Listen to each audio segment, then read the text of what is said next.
Shut! Give it up! Give it up!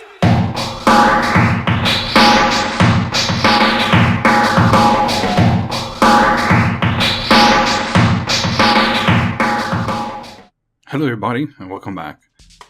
What an exciting opportunity to visit the 15th International Biennale of Architecture in Venice. We traveled there in August and we took a month long to visit the country, and especially to focus for this episode, or this series of episodes, dedicated to what is the Biennale of Architecture, what are the proposals, and what it means for the architecture and design point of view.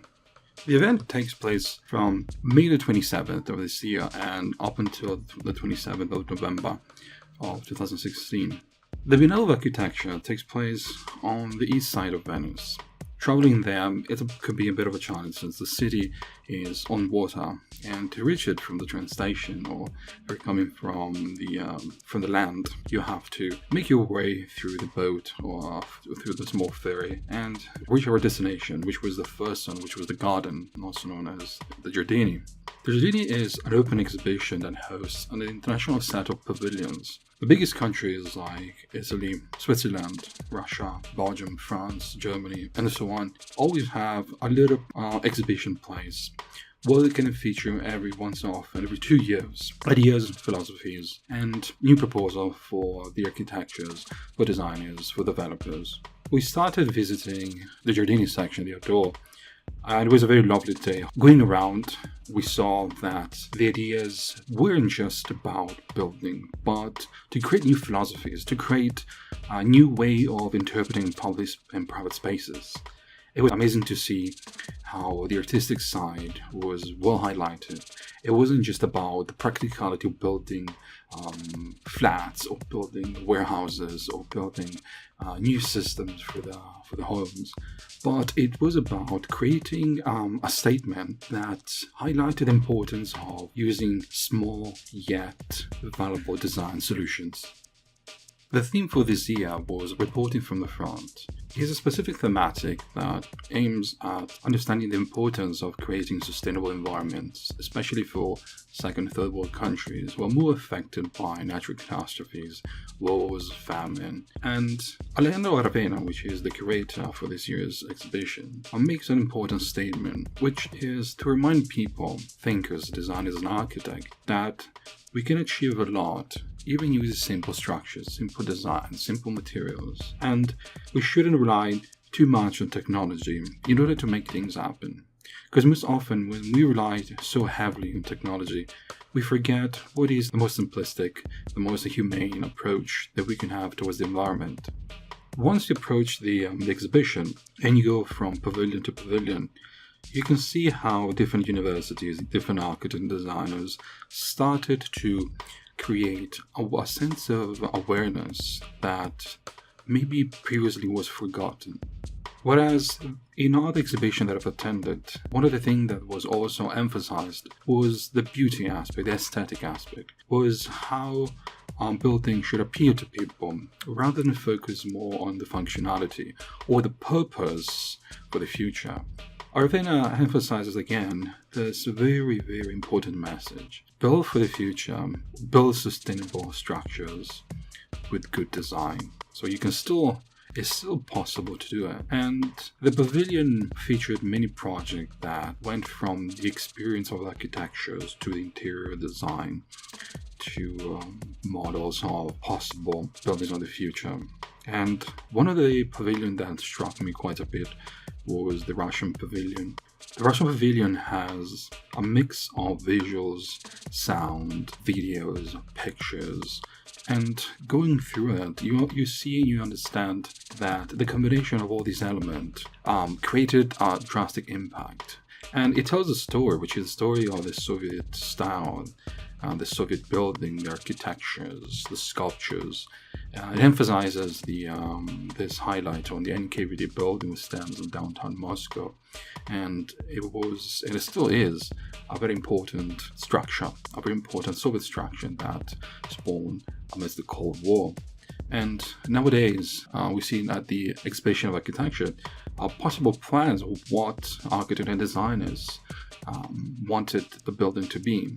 And it's not always about what is the meaning of the building, but how it can transform its aesthetic side and how it can transmit a new philosophy, a new positive message. I then continued throughout the other pavilion. One that struck me quite a bit was the Japanese one. The Japanese pavilion had features something very simple, which is the restructure of the living conditions of interiors. As we know, Japan is conditioned by the landmass, and space must be well organized to be fully maximized. And it was very nice to see how the architects and interior designers reorganized the space using natural materials like wood, pine, and into making sure that there's no waste of space. And also there was a nice emphasis on the outdoor, the Japanese garden, the way it enveloped the house, the way it culturally transmit a message of purity. After the Japanese pavilion, right next to it, there was the Korean pavilion. There was some similarity with the Japanese one in terms of space, but the Korean pavilion focused more on the urban side rather than interior. So how the city should evolve. The fact that the Korean and the ever-growing population of Korea that has a huge settlement in Seoul, the capital, has to manage its space and making sure that all the new roads and new constructions are well designed in order to maintain a balance and not to continue to sprawl outside.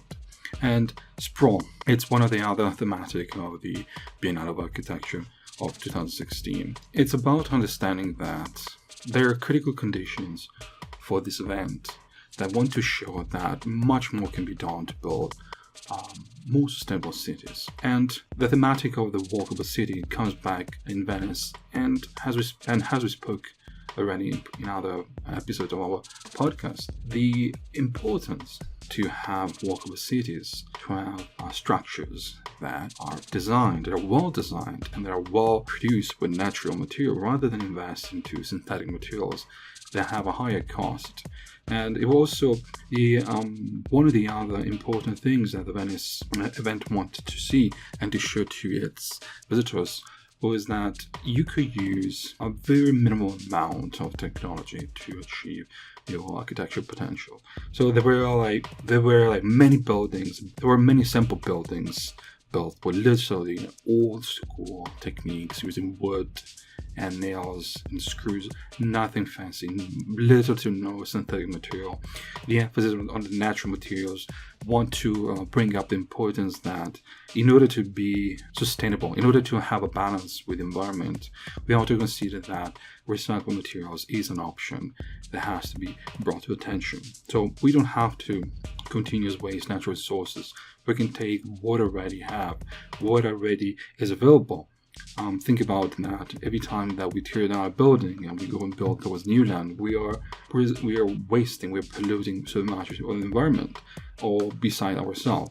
So one of the options that the Biennale of Architecture points at is that you can take a lot from what has been and put towards what it could be, which is take all material of other buildings, recycle it, reshape it, and make sure it does not contribute to harming the environment. So there you go. You can go back and see how many buildings in your cities are about to be torn down or abandoned, and they could be reused. And it's about making sure there's no exploitation of the environment, of the people building communities. So it's very essential to understand this philosophy, which is to reduce to the very minimum the natural resources, to reduce to the very minimum the excesses, because excesses that are condensed into the philosophy of the urban sprawl, the one that costs us a lot in terms of environmental problems, pollution, traffic. So it's also about to rethink the urban space, the urban volumes, and develop more efficiently, less horizontally, be a little bit more vertical, to find new homes, solutions, how space can be arranged to be maximized.